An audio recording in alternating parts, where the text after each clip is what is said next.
Hello everyone, welcome back to my channel. In this video I will show you how to attach a sheet hyperlink in Excel. This feature allows you to quickly jump from one sheet to another with just one click. It's super useful when you are working with large workbooks. Open your Excel file with multiple sheets.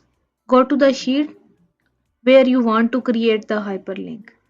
Select the cell where you want the link to appear.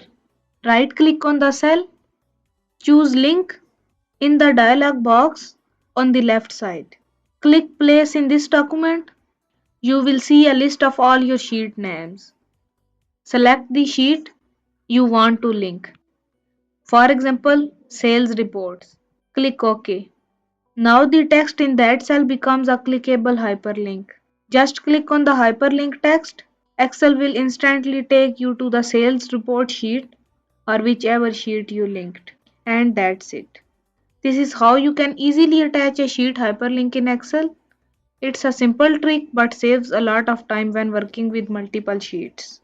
If you found this tutorial helpful, don't forget to like, share and subscribe for more Excel tips. Thanks for watching. See you in the next video.